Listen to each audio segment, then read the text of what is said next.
Wait! Don't skip this video. What if I told you that the thing you're looking at right now is the reason why you're less human? I'm almost too afraid to ask. Is technology causing humanity to de-evolve?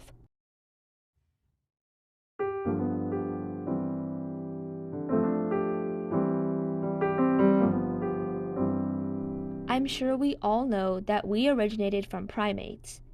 But what if I told you something that could threaten that? Something called de-evolution. Pause. Let's not get to the bad stuff yet. Let's talk about how technology has benefited us. Martin Cooper is basically like a founding father of the communications industry. He was an American engineer, obviously a pioneer in the wireless communications industry. He also invented the first cell phone, known as the Motorola Dynatac, and it looks like this. When outlining the evolution of the cell phone, it is clear engineers and programmers have made significant progress in wireless communication. On the very left are the initial versions of cell phones. Clearly, for their time, these instruments were only owned by the wealthy when they were first released into the market. But as time progressed, the modern-day cell phone is in the hands of billions of people. Companies like Apple, Google, and Samsung mass-produce these products for revenue that consequently integrate such technologies into everyday life. To explore why the average person chooses to possess a cell phone and what they use it for, I visited one of my school's biggest football games. I interviewed students and parents, and for privacy reasons, I only collected verbal statements. Jaya, a sophomore, said she uses her cell phone to listen to music while working out and finding internships. Nathaniel, also another sophomore, primarily uses his phone for mobile games like Brawl Stars and Resident Evil. Ashley, a parent for a football team player, states she uses her phone to order football equipment for her son. From these three different accounts, it's clear that technology has increased productivity and entertainment. Cell phones, computers, and devices alike can help students, athletes, and even gamers pursue a personal, meaningful goal. Another clear influence of technology is through the implementation of wired and wireless listening devices, which both require Bluetooth. These are popular modern-day technologies that many, including me, have access to or own. Examples of wired and wireless Bluetooth listening devices are AirPods, earbuds, and headphones. These items are important as they provide a personal audio environment which can help many focus or be able to listen to their favorite artists and podcasts. Wireless technology was invented by Job Hartsten, a Dutch engineer, in 1994. This concept is now known as Bluetooth, which uses radio waves to allow multiple devices to communicate with one another without a physical wire.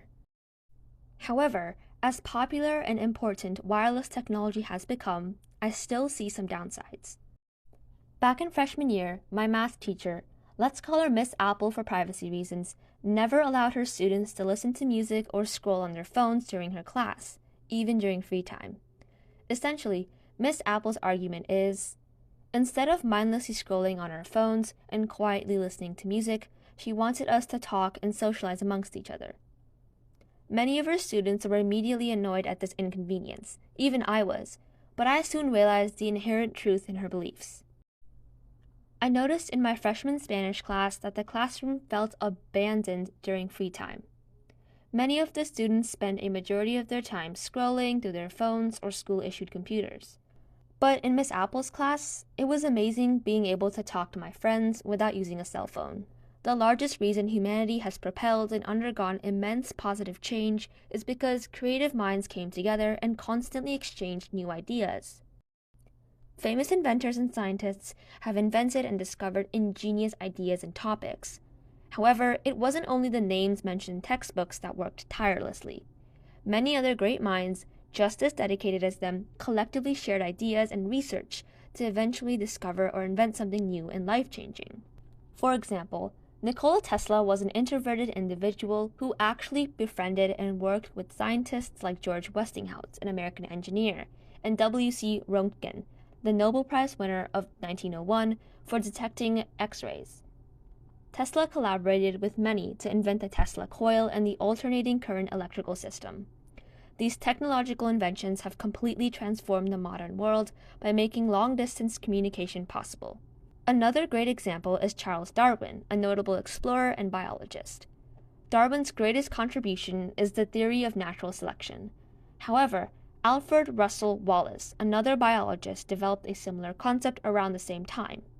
When the two realized the similarities in their ideas, they decided to collaborate and create a new friendship. Interestingly, Darwin and Wallace both based their research on Thomas Robert Malthus's works. These examples illustrate communication and social collaboration are necessary to drive humanity toward positive advancements and greatness. Another notable example of human collaboration is the Silk Road. This massive trade system was established 2,225 years ago. That was one of the first times European, Asian, and African civilizations were able to share unique goods, inventions, and ideas, which benefited everyone contributing. Essentially, communication and socializing brought people from around the world, regardless of their countless differences, together. Obviously, these skills are crucial to lead humanity forward. Social media platforms like YouTube and Instagram are widely used and normalized by a younger audience, especially preteens and young adults. Such platforms require and are a direct result of advanced technologies, such as wireless radio connection. Consequently, social behaviors have altered drastically in only the span of 20 years. But no, this isn't just some one-time thing. Recently, computer scientists and psychologists have begun asking important questions and coming to dire conclusions regarding the social effects of technology. Social technologies are making us less social. A scientist says humans will go backwards in time within just 4 years. A scientist says humans will go backwards in time within just 4 years of digital. All these articles revolve around a single common theme: the negative social and biological consequences of mass technological consumption. But this begs another question: is it true? Social technologies are making us less social is an article written by Mark Fischetti and published by Scientific American. Fischetti explores research by MIT faculty regarding the social consequences of the use of modern social media platforms. One part of the research is dedicated to social technologies affecting adolescents and teens, while the other part explores similar effects on parents and their children. I've found 2 quotes that emphasize each part's argument. Quote 1 reads as follows: "Children are given technology that removes solitude by giving them something externally distracting. That makes it harder, ironically, to form true relationships. Many parents allow their children to have a phone to increase communication and guarantee safety. However, this quote believes the direct opposite occurs. Clearly, children who are introduced to social technologies fail to foster the right skills to maintain an in-person relationship."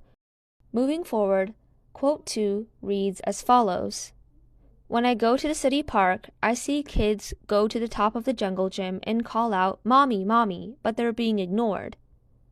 Most people who have small children grew up with some form of social technology, like Facebook and YouTube. Such platforms diminish a parent's ability to attend to their child, as many are designed to garner attention. This major distraction prevents a parent-child relationship from developing correctly. The parent nor the child benefits. When this article was written in 2016, the largest social media platform was Facebook. But now we have TikTok and Instagram and other modes of distraction. What if a parent is busy scrolling on their phone and their child decides to climb on the TV? The child falls onto the floor, only then the parent finally notices. Or better yet, a classroom of students are about to take their final exam. The teacher wants their students to preserve academic integrity by not cheating. However, one of the students slyly takes out her phone to search up the answers. The teacher walks in, and all things go south. So far, I've painted technology and social media as unnecessary, burdensome accessories. However, in countless instances, social platforms and the technologies necessary for it to run have supported its users. For example, a certain mode of entertainment has been considered a unique yet great way to connect users from around the world. It's called video games. At first, this sounds strange, but when you step back and consider the numerous tools and chat rooms video games provide, it is easy to understand why many believe there are benefits. According to National Geographic, video games can provide the necessary lifeline for many children who are seeking social experiences within their friends but can't interact with them in person. This statement is perfectly valid. During the pandemic, me and my friends used video games to have an easy connection during game time since in-person visits were not possible. Since neither of us had a phone, we used the chat box to talk about other topics completely unrelated to the game. The dopamine that is released while finishing a difficult level or beating some sort of final boss is a satisfying experience, especially with the help of close friends or family. Coming back to the original question, technology hasn't yet impacted humanity in a radical sense. However, scientists have definitely noticed the negatives and positives brought by such inventions. There is no definite answer to this dilemma, but it is an issue that must be brought more attention to.